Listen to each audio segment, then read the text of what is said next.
tú eh, bendigas este tiempo que vamos a compartir, Señor, y, y que nos guíes y nos des dirección en todo lo que vamos a estudiar esta noche, Señor. Te pedimos que tu palabra hable a nuestros corazones, Padre, y que realmente sea un tiempo de crecimiento y de edificación para cada uno de nosotros. En el nombre de Jesús, amén. Ok, nada más denme un momentito para iniciar el video y eh, ya casi empezamos.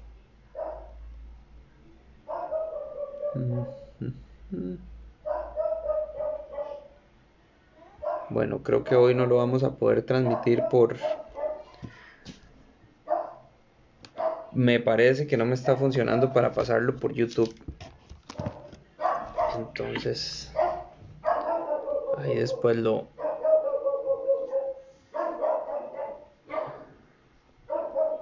Listo. Bueno, vamos entonces con lo que tenemos nada más. Déjame ver para terminar de admitir algunos por acá.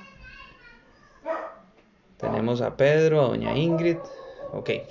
Bueno, hoy vamos a estar viendo... vamos a estar viendo Marcos capítulo 5 y vamos a estar en los versículos del 1 al 20.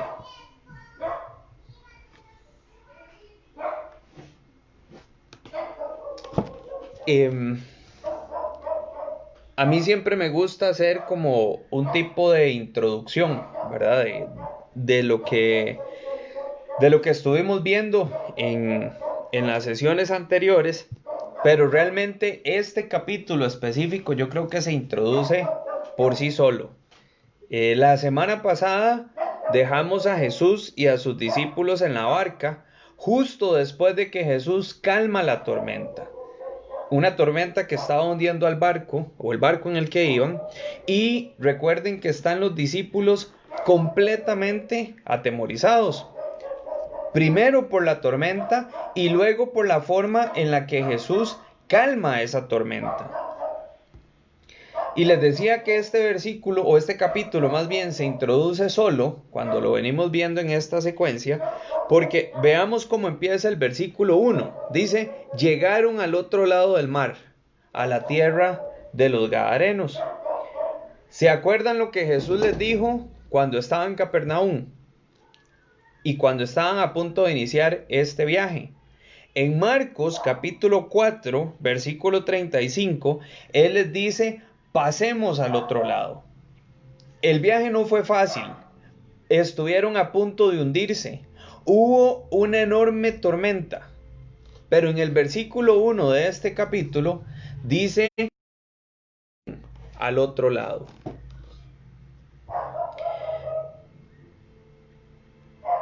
Jesús les dijo que pasaran al otro lado y con eso les estaba asegurando que iban a llegar. Y sorpresa, llegaron. Jesús nunca les dijo que el viaje iba a ser fácil o que no iban a enfrentar dificultades. Es más, nunca les dijo nada sobre el viaje en sí. Solamente les dice que van a llegar al otro lado. Ellos no dudaron las palabras de Jesús cuando inician el viaje. Sin embargo, cuando estaban en medio de la tormenta, ellos tuvieron miedo. ¿Y por qué tuvieron miedo? Porque la barca se comenzó a hundir. Entonces, lo que comenzaron a hacer fue... Déjenme ver. Ok. Se les olvidó lo que Jesús les había dicho y de quién estaba con ellos en la barca. Muchas veces en nuestra vida nosotros hacemos exactamente lo mismo. ¿Cuántas veces olvidamos lo que Jesús ha prometido? Creo que muchas veces el problema es que no le ponemos atención a las palabras de Jesús, a las promesas que Jesús ha dejado para nosotros en su palabra. Jesús nos ha prometido Él va a estar con nosotros siempre. Él nos ha prometido que en Él somos más que vencedores, que tenemos vida eterna en abundancia. Nos promete que Dios va a suplir para todas nuestras necesidades. Pero cuando estamos en medio de la prueba, reclamamos y a veces hasta le reprochamos a Jesús por qué nos pone en medio de una situación como esa. En este viaje, Jesús a sus discípulos no les dijo lo que iba a suceder. Sin embargo, a nosotros Jesús sí nos los advierte. Jesús dice en Juan, y quiero leerlo para ustedes, Juan capítulo 15, versículos 19 y 20. Dice, desde el 18, les voy a leer. Dice, si el mundo los aborrece, sepan que a mí me ha aborrecido antes que a ustedes. Si ustedes fueran del mundo, el mundo amaría lo suyo, pero el mundo los aborrece, porque ustedes no son del mundo, aun cuando yo los elegí del mundo. Acuérdense de la palabra que les he dicho. El siervo no es mayor que su señor. Si a mí me han perseguido, también a ustedes los perseguirán. Si han obedecido mi palabra, también obedecerán la de ustedes. Jesús a los discípulos no les advierte lo que va a suceder en el viaje. Él simple y sencillamente les dice, vamos al otro lado. A diferencia de esto, a nosotros Jesús sí nos advirtió qué iba a suceder en nuestro caminar con Cristo. Él nos dice que a nosotros el mundo nos va a perseguir. ¿Por qué? Porque el mundo no conoce al Padre. Ahora, nosotros ya estamos advertidos. Ya sabemos cómo va a funcionar esto. Pero tal vez alguno dirá, bueno, a mí no me persiguen o a mí no me están atacando por mi fe. El hecho de que en este momento no esté pasando nada, no quiere decir que no va a pasar en algún momento. Generalmente, cuando un cristiano es constante en demostrar su fe, compartir y oponerse a lo que se opone, o a lo que Dios se opone, va a recibir persecución. Por ejemplo, hoy en día te van a tildar de retrógrado, de intolerante, de homofóbico, te van a decir que esparcís un discurso de odio, te van a decir que no respetas los derechos humanos, que ahora es lo más importante que existe en el mundo, te van a decir que por el hecho de ser cristiano sos un ignorante. Ahora, tal vez la gente, cuando lo escuchamos, porque por lo menos en Costa Rica lo estamos escuchando cada vez más, cuando escuchamos este tipo de cosas, tal vez decimos, eso no es conmigo, eso no es para mí, yo no me doy por aludido. Bueno, lo que pasa es que sí lo están diciendo de nosotros. Todas estas cosas que les acabo de decir, hoy en día son sinónimo de ser cristiano. Y cualquier otro calificativo que nos quieran endilgar. Sin embargo, lejos de asustarnos, esto tiene que demostrarnos que más bien estamos haciendo las cosas bien. A veces pensamos que cuando nos persiguen o cuando tenemos algún problema es porque más bien estamos haciendo algo malo y que estamos entregando el mensaje de una manera equivocada, y por lo general es todo lo contrario. Y estos días yo me he estado preguntando mucho acerca de este tema. Y la pregunta específica es esta: ¿por qué algunos cristianos no sufrimos la persecución que Jesús dijo que íbamos a sufrir? Es más, hay un versículo, y lo estaba leyendo el día de ayer en 2 de Timoteo, si quieren anotarlo, capítulo 3, versículo 12, donde Pablo le dice a Timoteo, el que quiera vivir piadosamente en Cristo Jesús, padecerá persecución. Ahora, si no estamos padeciendo persecución, ¿por qué es? ¿Será porque estamos en un ambiente totalmente cristiano, donde toda la gente a nuestro alrededor piensa exactamente igual a nosotros?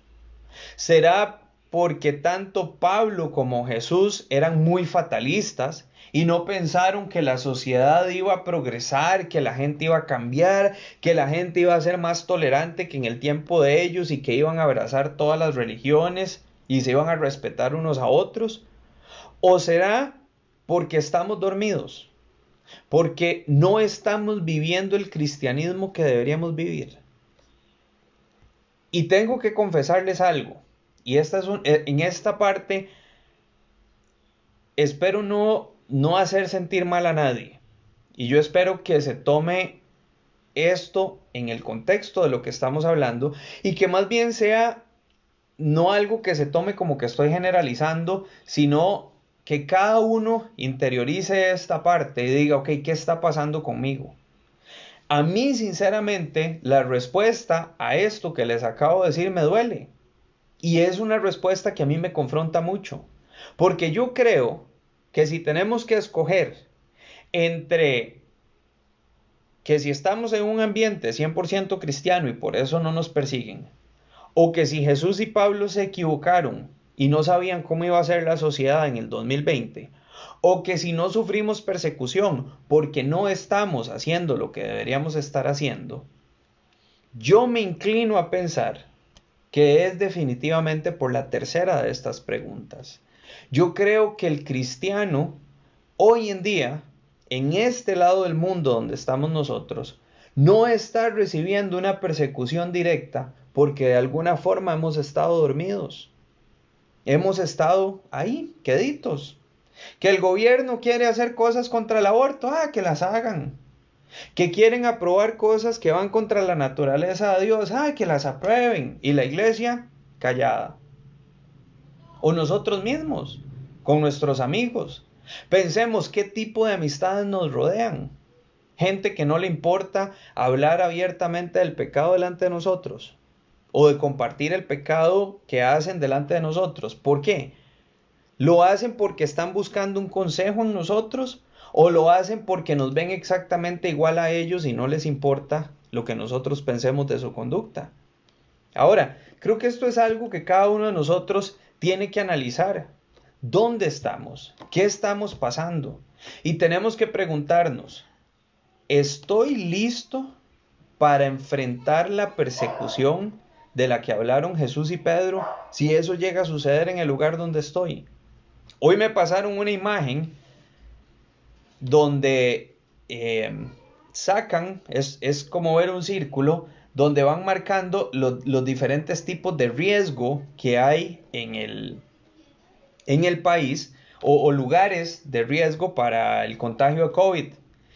Hacen un círculo y por un tema de marketing también, o de mercadeo, cuando vos comenzás a ver un círculo que tiene información, el cerebro automáticamente lo va a comenzar a ver en la forma o siguiendo la dirección de las manecillas del reloj.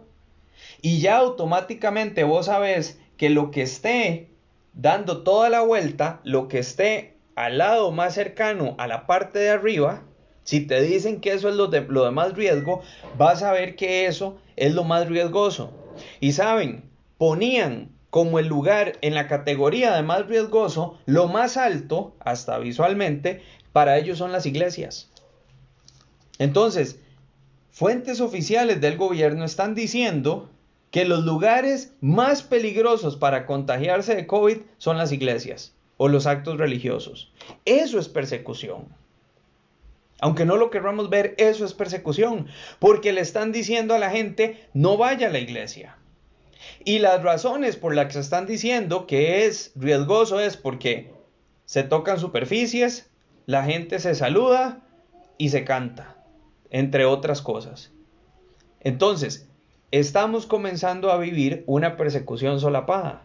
La pregunta es, ¿estamos listos? Ahora, a nivel individual, ¿cómo está mi entorno? ¿Cómo me percibe la gente? ¿Por qué la gente me sigue aceptando como soy? Y eso es algo que tenemos que pensar. Ahora, no estoy diciendo, sí, que venga la persecución, no.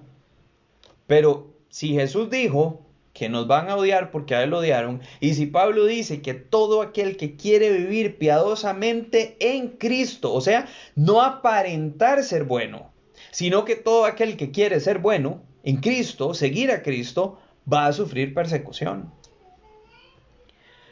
Nuestra esperanza es que al igual que Jesús y los discípulos llegaron al otro lado, y al igual que Pablo fue librado por el Señor de la persecución que padeció en Iconio, en Listra y en Antioquía, un día nosotros también vamos a llegar a nuestra meta y vamos a recibir del Señor la recompensa de la herencia. Y mientras tanto, el Señor nos va a sostener en cualquier prueba o persecución que enfrentemos. La pregunta es, ¿estamos listos para tomar las decisiones que nos van a llevar a esa persecución? ¿Y estamos listos para enfrentarla cuando venga? Recuerden esto, si Jesús nos dice, vamos, vamos, aunque el viaje se ponga difícil. Si Cristo está en nuestra barca, vamos a llegar donde sea que Él nos quiera llevar. Ahora, continuemos con el texto. ¿Dónde llegaron ellos? Dice que llegaron a la tierra de los Gadarenos. Jesús y sus discípulos llegaron a la región de Gadara. Esta región está ubicada en una región más grande que se llamaba Decápolis, que estaba compuesta por 10 ciudades, polis, por eso el nombre. Esta es la primera vez de 2 veces que Marcos va a registrar una visita de Jesús a Decápolis. De hecho, solamente hay 3 ocasiones donde Jesús sale de Jerusalén, o más bien de Judea, para hacer ministerio en territorios gentiles. O 4, Samaria, pero estaba dentro de Judea, Decápolis acá, y cuando va a la región de Siria, los sirofenicios, y luego una vez más en Decápolis, que eso lo vamos a ver más adelante. En ambos viajes que Marcos registra, Jesús va a Decápolis y en ambos viajes va a hacer algo por personas específicas. Pero más adelante vamos a hablar de esto. Decápolis era una zona principalmente de cultura griega y romana, pero ubicada en territorio judío. Había muy pocos judíos viviendo en la región de Decápolis. Por eso es entendible que Jesús no desarrollara su ministerio ahí. Sin embargo, cuando tuvo que ir a esta región, él fue. Esta región también era conocida por prácticas paganas y principalmente prácticas diabólicas. Había mucho oscurantismo y muchos cultos a diferentes demonios. Vamos al versículo 2. Dice, por si notan alguna diferencia, algunos versículos los estoy tomando de la Nueva Biblia de las Américas y otros de la Reina Valera. Entonces puede que haya algunas pequeñas diferencias en cuanto al texto, pero nada significativo. Dice el versículo 2.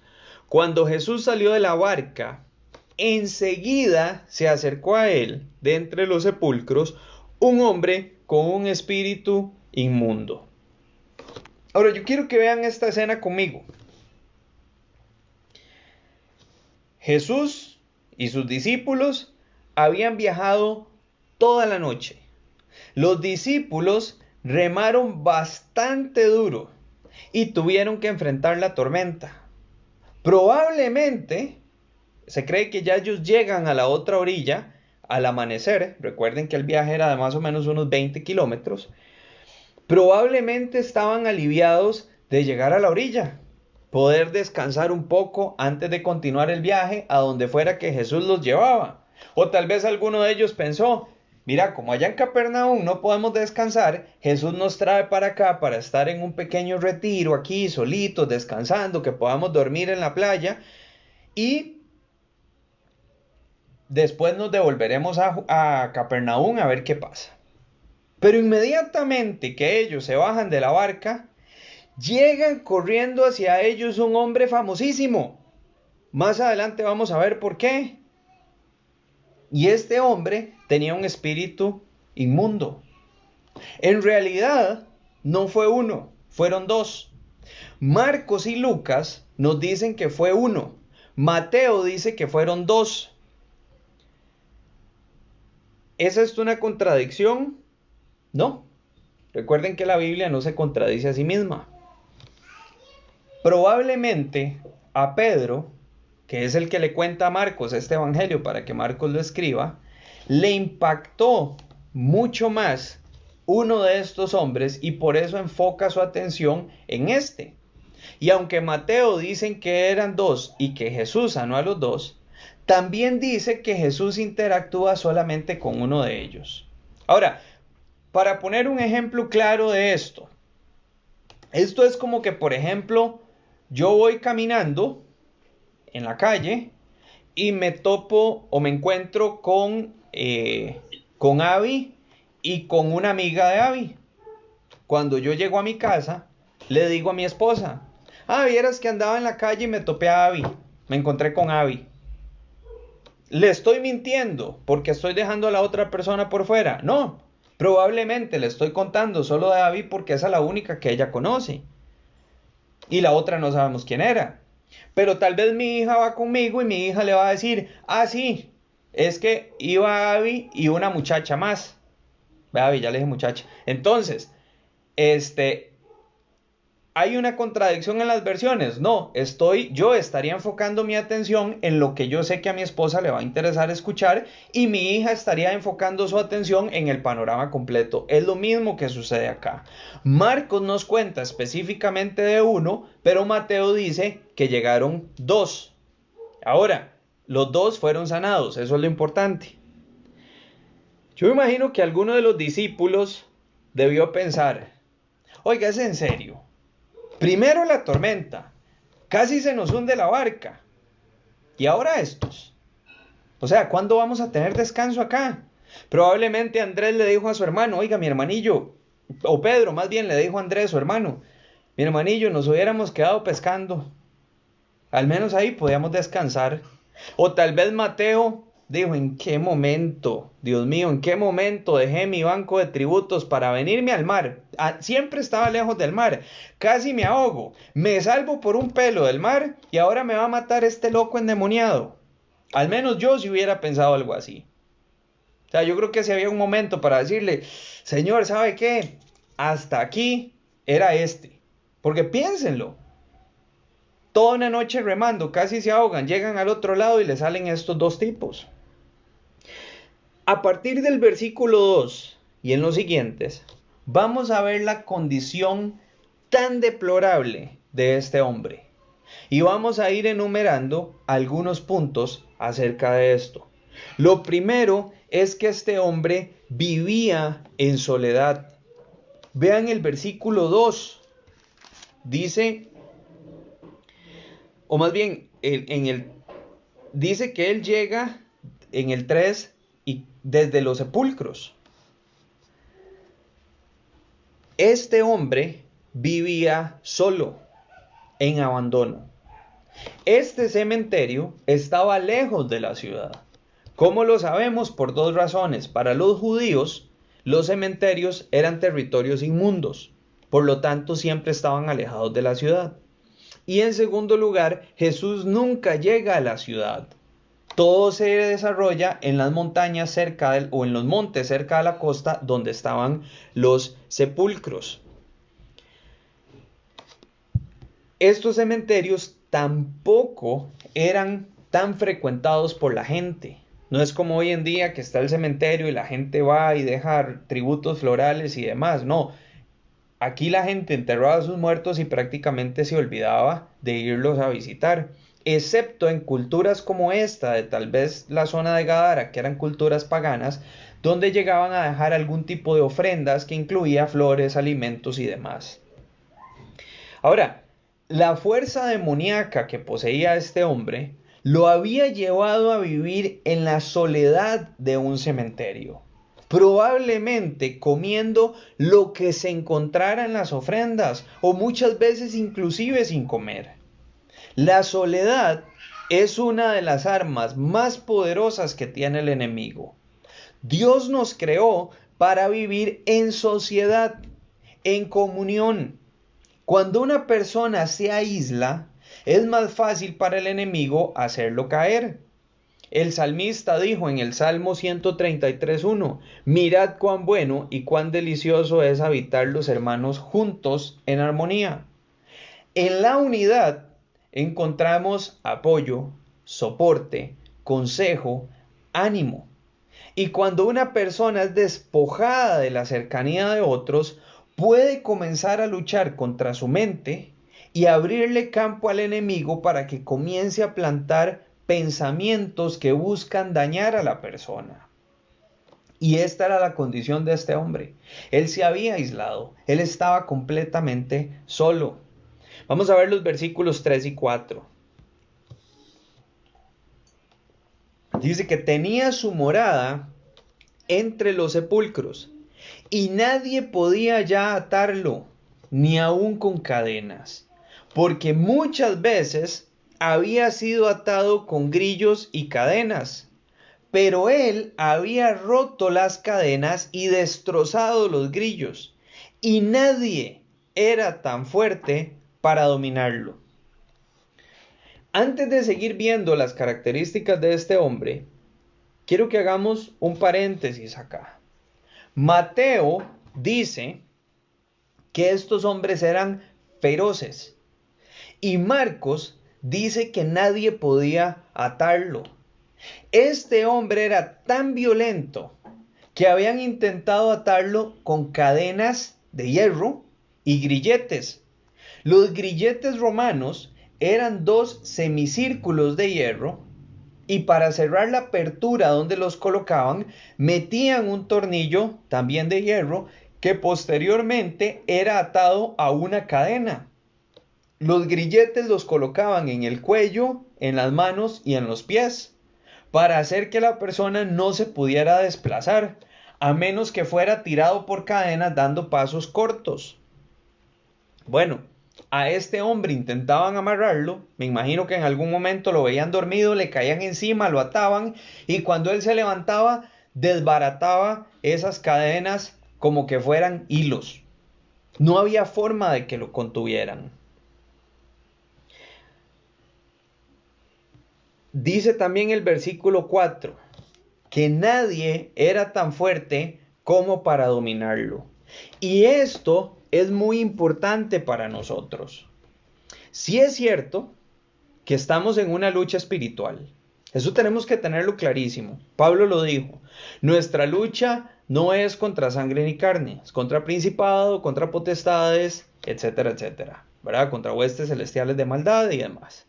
Ahora, a pesar de que estamos en una lucha espiritual, nuestra prioridad tiene que ser exaltar el nombre de Cristo. Nuestra prioridad no tiene que ser andar peleando con el diablo. Repito, nuestra prioridad tiene que ser exaltar el nombre de Cristo, no andar peleando con el diablo. Por un lado, no podemos negar que la lucha espiritual existe a nuestro alrededor, pero tampoco podemos poner todo el énfasis de nuestra vida sobre esta lucha. La lucha espiritual se puede presentar de distintas formas. Y quiero darles algunos ejemplos porque a veces pensamos que lucha espiritual es sinónimo de una aparición demoníaca. Y no necesariamente va a ser así. Una persona, por ejemplo, muy temerosa de la oscuridad o muy temerosa de apariciones extrañas, el enemigo lo puede molestar de esa forma. Por ejemplo, mi hermano, el que falleció, él era demasiado miedoso y siempre andaba viendo cosas. Y luego de que él se convierte, a él se le aparecían cosas. Pero es porque ese era su punto débil. Ese era su miedo, ese era su temor. Entonces era el arma que el enemigo usaba para tratar de atacarlo y perturbarlo. Pero una persona que no le asusten ese tipo de cosas, puede pasar toda su vida sin ver una sola aparición o un solo fantasma o una sola presencia. ¿Por qué? Porque estas cosas no le afectan, entonces el enemigo no lo va a atacar con eso. Un pastor, por ejemplo, puede tener una discusión con su esposa el domingo en la mañana antes de salir de su casa. Y esto lo puede desenfocar para un servicio efectivo ese día.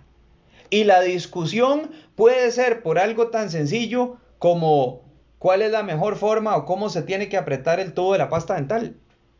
Y eso puede ser suficiente para desenfocarlo. O como me pasó, no estoy diciendo que yo sea pastor, pero como me pasó hace un rato, empezando el estudio, el perro no se callaba, no sé si lo pudieron oír, pero ladraba y ladraba y ladraba y a uno lo desconcentra. Esas son cosas que son luchas espirituales. Otra es que una persona puede, por ejemplo, planear una visita a un enfermo que necesita una oración y que al momento que va a montarse en el carro para salir hacia el lugar, el carro no le enciende. Eso es una lucha espiritual. Y así puede ser por medio de enfermedades, depresiones, pensamientos negativos o lo que quiera. Lo que es importante aclarar es que no necesariamente la lucha espiritual es contra un demonio en forma presencial. Satanás puede usar cualquier cosa para comenzar a desenfocarnos de la obra que el Señor quiere que hagamos.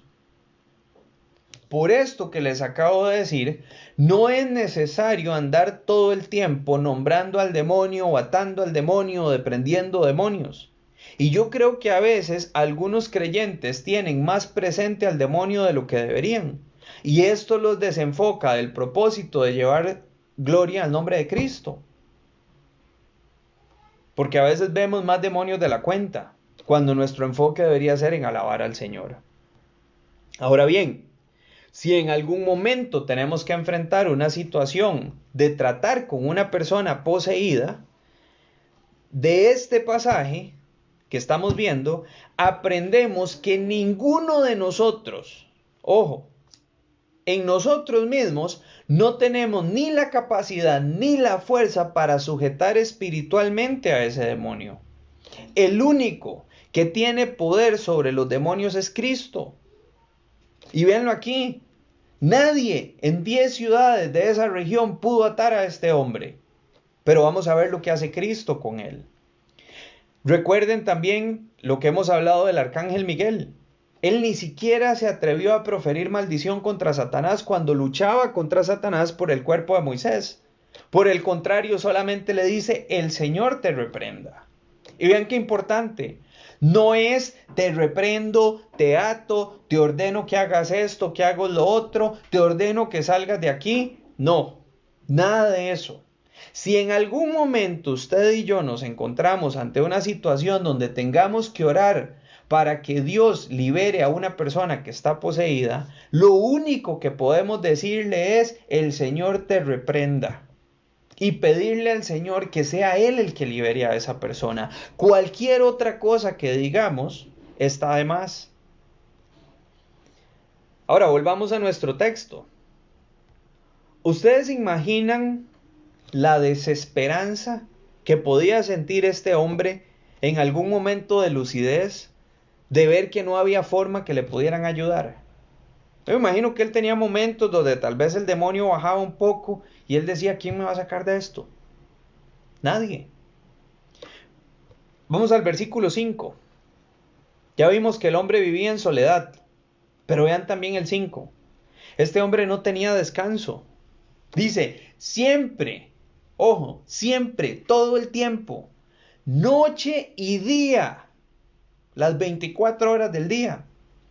Andaba entre los sepulcros y en los montes dando gritos e hiriéndose con piedras.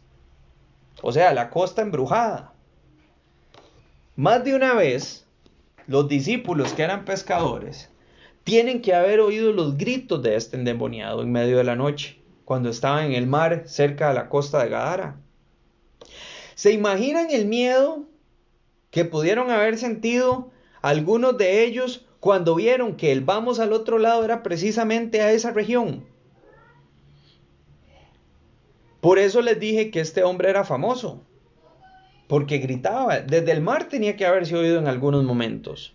Es más, dice que la gente ni siquiera pasaba por ese camino, por el miedo que le tenían.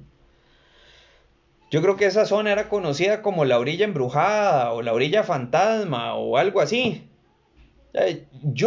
Se los digo, yo hubiera estado en esa barca y veo que llegué a la orilla embrujada, seguro yo le digo, señor, vaya, yo me quedo cuidando el bote para que no le pase nada. Yo de aquí no me muevo, aunque después digo, mira, se fueron, me quedé solo. No, cambié de opinión, mejor yo voy. Ahora, la condición de este hombre era deplorable. Vivía solo, no tenía descanso, se cortaba, se golpeaba, se lastimaba con piedras. La gente le tenía miedo. Era rechazado por la sociedad. Estaba en total abandono. Y esta es la descripción de lo que hace el pecado en nuestras vidas. Y entendamos una cosa, Satanás nos odia. Satanás nos odia y quiere destruirnos. La libertad que ofrece el mundo es únicamente para la destrucción de nuestra alma. El pastor Joe Focht decía en un mensaje sobre este mismo pasaje lo siguiente: Satanás odia al ser humano porque el ser humano es portador de la imagen de Dios. Satanás es un ser creado, el hombre también, pero el hombre es creado a la imagen de Dios. Y Satanás no puede con eso. Por eso su único objetivo, porque él no tolera eso, es destruir la creación de Dios. Y parte de esa creación somos cada uno de nosotros. El mundo nos dice que somos libres, que tenemos derecho a disfrutar, que tenemos que buscar nuestra felicidad. Hay un rapero cristiano, Almighty se llama, Alejandro Almighty, y en una entrevista él decía que el vacío del corazón de cada ser humano tiene un molde y que el hombre trata de llenar ese molde con trabajo, con dinero, con drogas, con sexo, con música, con lo que quiera. Pero ese vacío siempre está ahí, porque el molde que llena ese vacío, la única pieza que encaja a la perfección, es Cristo. Y hasta que Cristo no llegue a la vida de una persona, ese molde nunca va a estar lleno, nunca va a estar ocupado. Este endemoniado llegó al punto de cortar su propio cuerpo con piedras que encontraba en los sepulcros. Ahora, la imagen de ver correr este hombre hacia Jesús debió ser aterradora. Trate de imaginárselo por un segundo. Trate de imaginar cómo pudo haberse visto este hombre. Yo creo que ninguno de nosotros nunca hemos visto una persona en esta condición. Ahora imagínense ese hombre corriendo hacia nosotros, corriendo hacia Jesús. Versículos 6 al 8. Dice, cuando vio a Jesús de lejos, corrió y se postró delante de él, y gritando a gran voz dijo, ¿qué tengo yo que ver contigo, Jesús, Hijo del Altísimo? Te imploro que no me atormentes. Porque Jesús le decía, sal de este hombre, espíritu inmundo. Este hombre corre hacia Jesús. Pero vean lo interesante, no para ser liberado por Jesús, sino más bien para intentar que Jesús no lo expulse al demonio del huésped que él tiene, del hombre donde él habita. Ahora, en la antigüedad existía la creencia de que si una fuerza espiritual conjuraba a un ser más grande que la persona que tenía al frente, y cuando le iban a hacer el exorcismo, entonces el que lo iba a sacar quedaba sujeto a esa fuerza superior y no podía hacer el exorcismo. Por eso es que él le dice, te conjuro por Dios, o en algunas traducciones dice, te conjuro por el Altísimo, que era otro nombre que se usaba para Dios. que no me atormentes. Entonces, cualquiera que haya escuchado, lo que pensaría en ese momento es, ok, este demonio está conjurando a Jesús por un ser supremo que es Dios, y ya ahora Jesús no va a poder hacer nada, porque ya el demonio le está pidiendo por él, no me va a poder sacar. Pero vean lo que pasa. Primero, eso era una creencia, eso no tenía ninguna razón de ser. Sin embargo, a él no le resulta. ¿Por qué? Fácil. Jesús es Dios.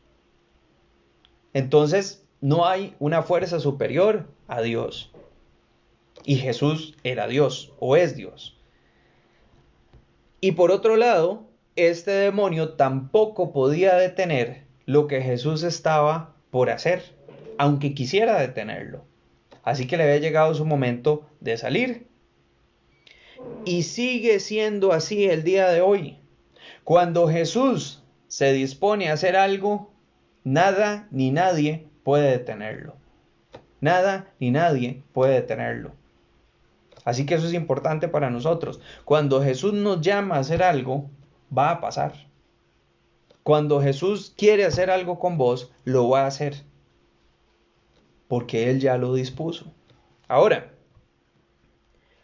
ven el versículo 9, la primera parte. ¿Cómo te llamas?, le preguntó Jesús.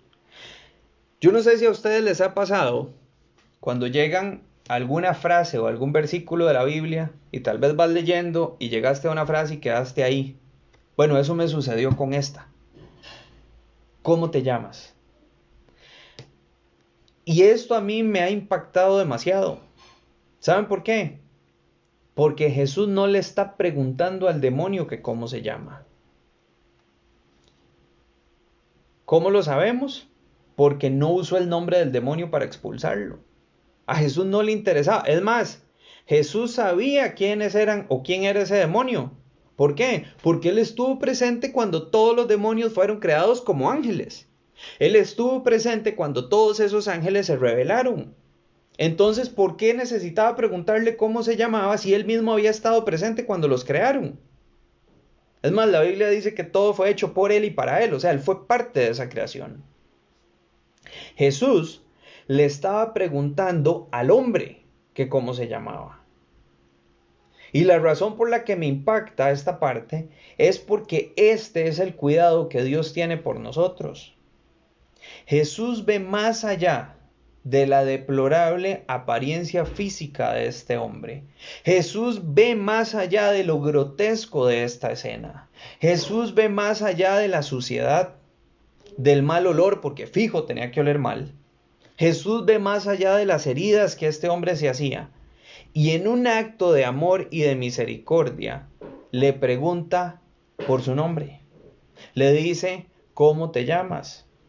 A ver, por más feo, por más extraño que sea nuestro nombre, porque nadie tiene nombre feo, solo nombres no tan comunes, pero cada uno de nosotros está orgulloso de nuestro nombre, ¿o no?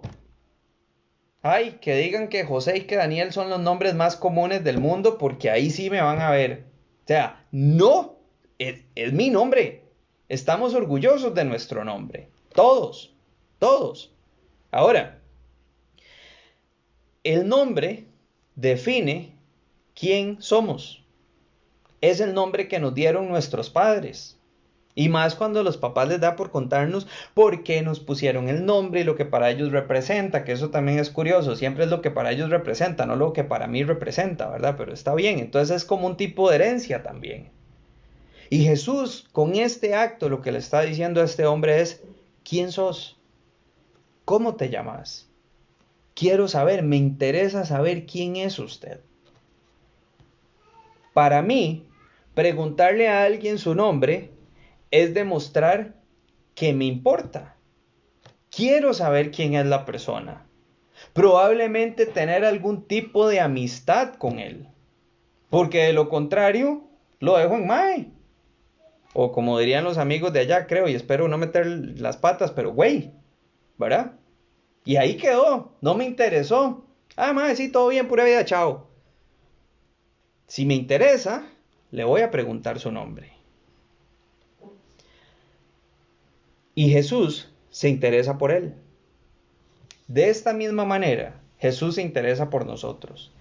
En medio de nuestra suciedad, en medio de nuestro pecado, de nuestros peores momentos, Jesús se interesa por nosotros. Jesús quiere una relación con nosotros y dio su vida para poder tener eso que Él desea. Jesús ve más allá de nuestra condición, de nuestro pasado, y solo quiere regenerar y salvar nuestra alma, lo que somos, para que estemos una eternidad con Él. Ahora, Jesús le pregunta al hombre, pero el que responde es el demonio. Y le dice, me llamo Legión, respondió, porque somos muchos. El demonio responde, y esto es interesante, nunca conocimos el nombre de este hombre, pero Jesús sí. Ahora, el bicho este dice que se llama Legión. Una legión romana estaba compuesta por entre 4.000 y 6.000 soldados, dependiendo la legión, entre soldados y jinetes. Y este demonio dice que se llama Legión porque son muchos. Si la escena hasta acá es aterradora, pensando en que el endemoniado lo que tenía era uno, aquí la cosa empeora mucho más. Este hombre no estaba poseído por un solo demonio, estaba poseído por muchos demonios. Inclusive algunos creen que eran aproximadamente 2.000 demonios los que estaban dentro de este hombre, porque esa es la cantidad de cerdos que había en el hato que vamos a ver más adelante. Pero si un demonio por sí solo era terrible, ahora imaginemos lo que pueden hacer montones de ellos en un solo cuerpo. Es más, no lo imaginemos, aquí nos lo describe. Por eso no es de extrañarse la condición de este hombre. Dice el versículo 10. Le rogaban entonces con insistencia que no los enviara fuera de la tierra. Ahora, el estruendo de la voz que debió haber salido de esos hombres tiene que haber sido algo horrible. Tal vez lo más parecido es algunos de nosotros cantando, pero debió haber sido algo pavoroso. El otro día Liz me preguntaba que a cuál personaje me gustaría ver en el cielo para hacerle preguntas. Tengo varios, pero después de leer este pasaje definitivamente a Pedro y a Mateo. A Pedro yo le preguntaría, decime la verdad, después de casi hundirte en el mar, vos, siendo tan impulsivo, ¿qué pensaste cuando tenías a Legión al frente? Y a Mateo le preguntaría, ¿no pensaste en ese momento en la tranquilidad de tu trabajo anterior, sentado en tu ventanita cobrando impuestos? Ahí después les cuento qué me dijeron, pero debió haber sido una escena terrible. Ahora, se dice que los demonios se apegaban a un territorio y aprendían el comportamiento de la gente para poder trabajar de una manera más cómoda. Esta región, debido al paganismo que había y a las prácticas satánicas que desarrollaban, podía ser tierra fértil para los demonios y por eso no querían irse de ahí.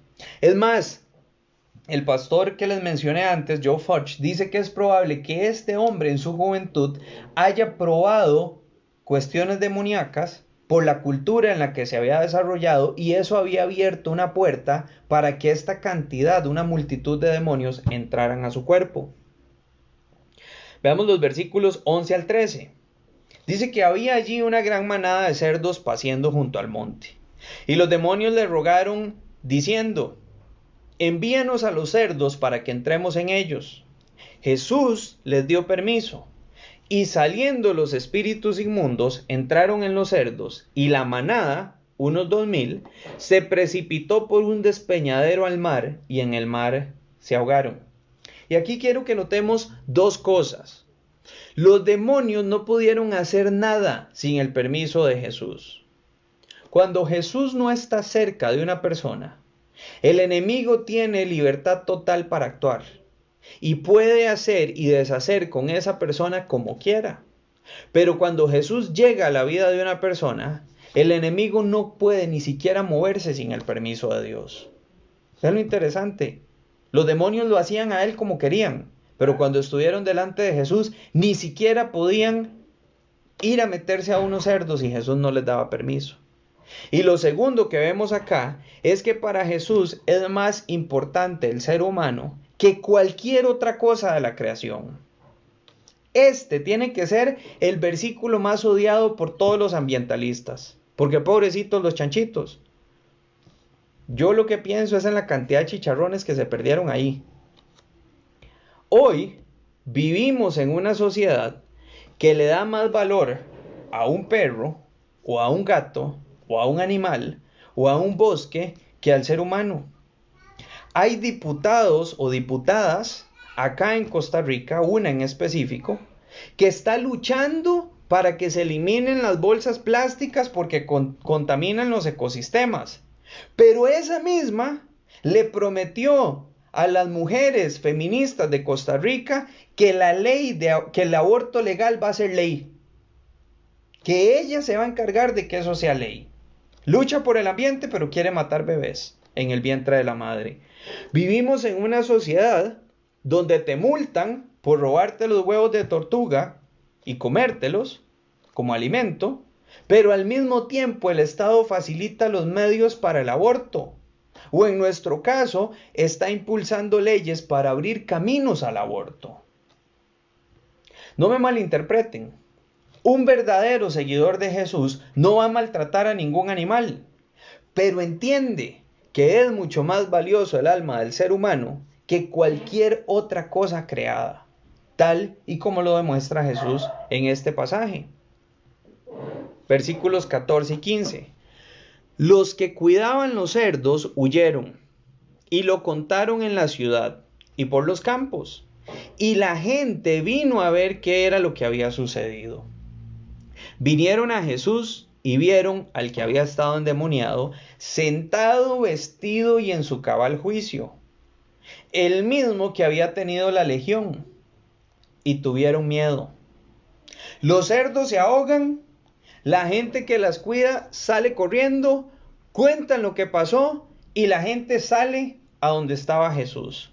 Cuando llegan, ven el milagro. El hombre al que todos le tenían miedo, al punto de que nadie pasaba por ese camino, según lo que nos cuenta Mateo. Ojo, nadie pasaba por ese camino. Pero vean lo interesante, Jesús fue directamente a ese camino. ¿Por qué? Porque Jesús tenía un propósito ahí. El hombre estaba libre, sentado con Jesús, completamente bien de su mente. Y aquí quiero hacer otro paréntesis. Una persona que ha puesto su confianza y su fe en Cristo, nunca, jamás puede ser poseída por un demonio. Yo sé que hay personas que piensan que aún un cristiano puede ser poseído por un demonio. No, eso no puede suceder nunca. ¿Por qué? Porque los demonios simplemente no pueden entrar al mismo lugar donde mora Cristo. Así que si usted ha puesto sus ojos en Cristo, usted le ha entregado su vida y el control de su vida a Cristo, viva tranquilo, porque un demonio nunca va a entrar en usted.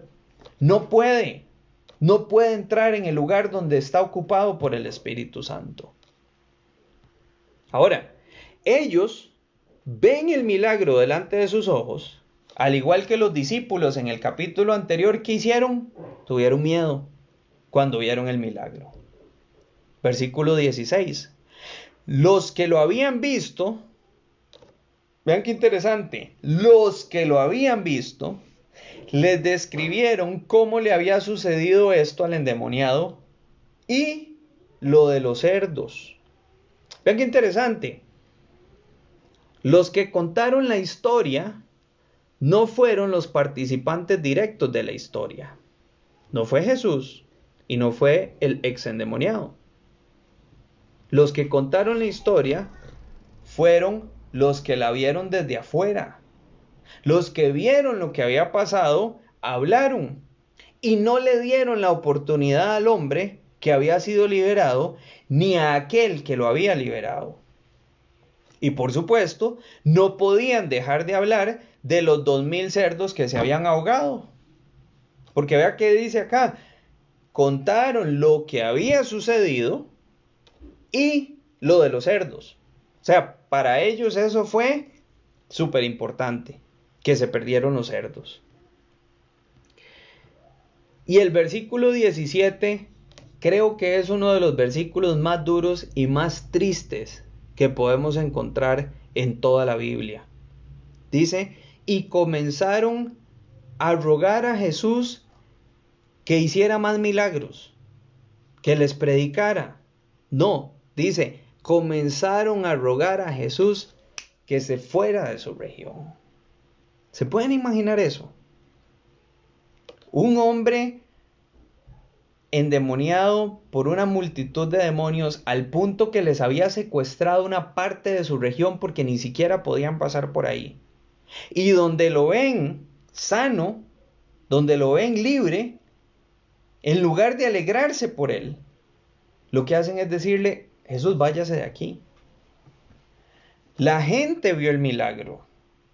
La gente vio al que hizo el milagro. Lo que nadie pudo hacer con cadenas, lo hizo Jesús. Jesús les acababa de limpiar el camino para que ellos pudieran transitar. Pero le dicen, váyase.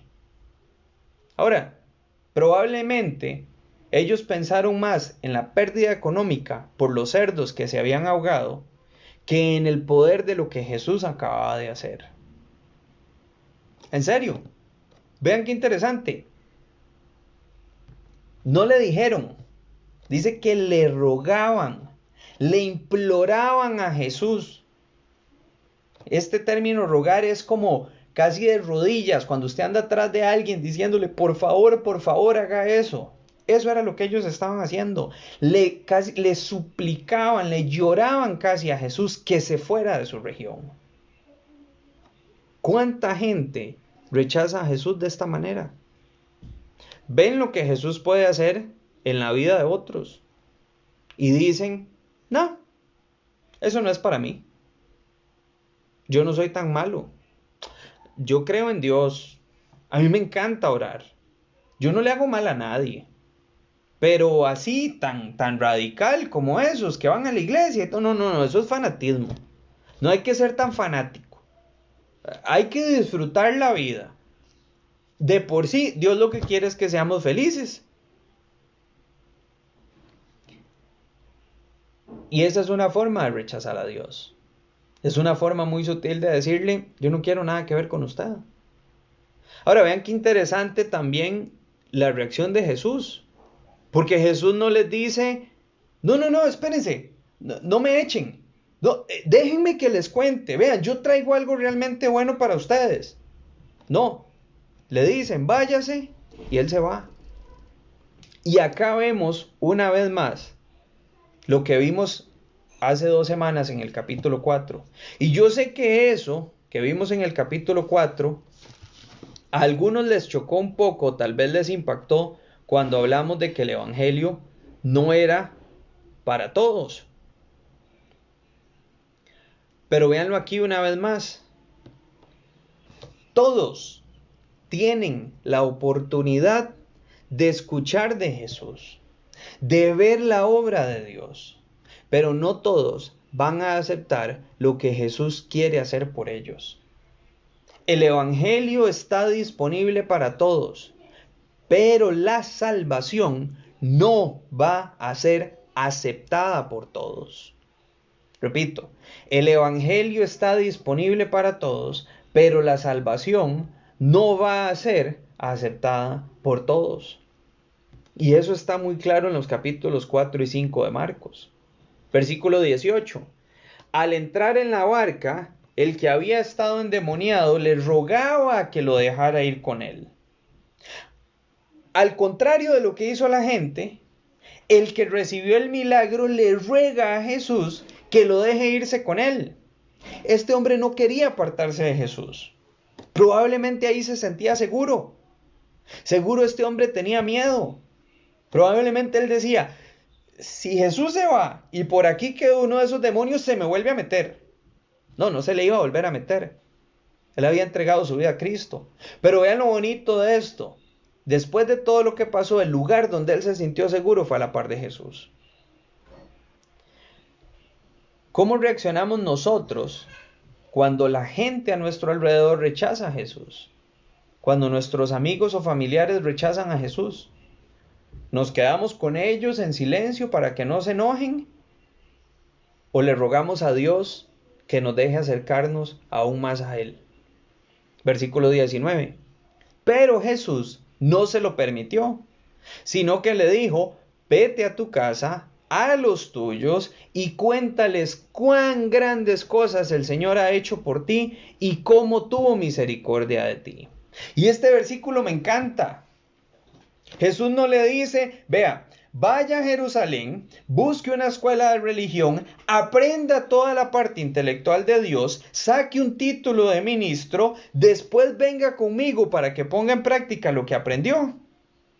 Tampoco le dice: venga, vamos a darle un curso de teología para que usted sepa bien cómo explicar acerca de Dios. No, Jesús le dice: vaya a su casa, a los suyos, cuénteles lo que el Señor, las grandes cosas que el Señor ha hecho por ti y cómo tuvo misericordia de ti.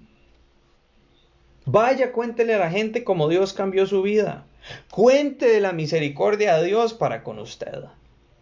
¿Y qué mejor momento que hacerlo cuando la historia estaba fresca? A veces hay personas o hay iglesias que quieren impedirle a otros que hablen de Cristo porque no tienen la teología, o no saben de apologética, o no saben de hermenéutica, o no saben de angeliología, o lo que le quieran poner. Entonces no saben cómo dar al mensaje. Pero ¿saben qué? La gente lo que necesita escuchar no es más religión. La gente lo que necesita escuchar es lo que Dios hizo por usted. Cómo Dios cambió mi vida, cómo Dios puede cambiar la de ellos. Todas esas otras cosas son buenas y ayudan a nuestro crecimiento espiritual. Pero no podemos esperar hasta estar espiritualmente maduros para ir a compartirle a otros lo que Jesús hizo en nosotros. Porque tu historia puede hacer que alguien conecte con lo que le está pasando y quiera ese mismo cambio. Por eso la iglesia es un cuerpo. Unos comparten lo que Dios ha hecho por ellos, cómo cambió su vida, y otros enseñan la palabra para que los creyentes puedan ir madurando y conociendo cada vez más a ese Dios maravilloso que tenemos. De la misma manera que Jesús envió a este hombre a los suyos a contar lo que Dios hizo por él, igual nos manda a cada uno de nosotros a contarle a la gente que está a nuestro alrededor cómo Dios ha cambiado nuestra vida. Versículo 20.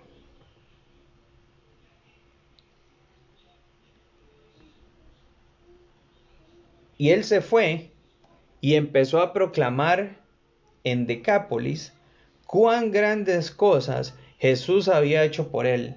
Y todos se quedaban maravillados. Ven qué interesante. Jesús le dice: vaya a su casa, a los suyos, y cuéntele, o sea, a su círculo más cercano. ¿Y a dónde se va el hombre? A toda la región de Decápolis. Se fue a todos. Le contó a toda la gente lo que Dios había hecho por él. Este hombre obedece. ¿Qué pasó con el otro? No lo sabemos. Tal vez fue igual que los 9 leprosos que no le agradecieron a Jesús. Cuando se vio libre del demonio, probablemente siguió con su vida como si Jesús no hubiese hecho nada por él. Pero este fue obediente. Hizo lo que Dios le pidió que hiciera, en el lugar que Dios le pidió que lo hiciera. Y ya para terminar, porque sé que me extendí un poquito, pero Jesús estuvo en la región de Decápolis solamente en 2 ocasiones. Jesús estaba en Capernaum predicando y él sabía cuándo era el momento de ir al otro lado. Jesús venía a Decápolis, a la región de Gadara, solamente por este hombre. Él sabía la condición en la que este hombre estaba. Probablemente Jesús, esa noche, mientras remaban, después de la tormenta, a como se acercaban a la costa de Gadara, es probable que Jesús lo haya escuchado dar gritos. Y probablemente pensó: estos son los últimos gritos que das. En la mañana vas a ser un hombre nuevo.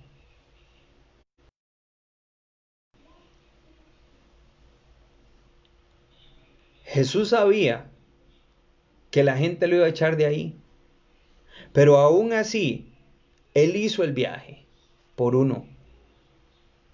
Una sola persona es lo suficientemente importante para Jesús como para que Él haga un alto en su ministerio en Judea, que cruce un mar embravecido, que enfrente el rechazo de todos, y todo por amor y misericordia hacia una persona. A veces pensamos que lo que hacemos no es exitoso porque no llega a miles, pero tal vez Jesús te da un llamado para llegar solo a uno, y por ese uno vale la pena. Y hacía como Jesús fue por este hombre, y sabía cómo la vida de este hombre iba a cambiar en cuestión de horas. Jesús vino a la cruz por vos. Hoy, Él te está viendo desde el cielo. Y sin importar la situación que estés pasando, puede ser que en este mismo momento Él esté diciendo, tranquilo, solo un par de horas más. Estos son los últimos gritos que vas a dar. Ya casi nos vemos. Al amanecer vas a ser un hombre libre o una mujer libre. Mi gracia te va a encontrar. Vas a ser perdonado y vas a vivir con esperanza hasta que nos podamos ver cara a cara. Tranquilo, ya casi llego. Con esto terminamos esta sección. La próxima semana vamos a estar viendo el resto del capítulo. Vamos a orar y luego continuamos con la otra parte. Señor, te damos gracias porque tu gracia y tu misericordia es infinita. Padre, te damos gracias porque tú estás con cada uno de nosotros, Señor, y todo ese sacrificio en la cruz, Señor, lo hiciste por cada uno de nosotros. Señor, ayúdanos a valorar lo que tenemos en ti, Padre, y a poder compartir eso con otros. Danos un anhelo para llevar el Evangelio a otras personas, Padre. Y si hay alguien en esta noche que tal vez esté pasando por una situación difícil o en algún momento cuando vean el video después, Padre, que tengan la seguridad que tú estás diciendo, ya casi llego. Y que estén listos para recibirte con los brazos abiertos cuando tú llegues, Padre. En nombre de Jesús oramos y te damos las gracias. Amén.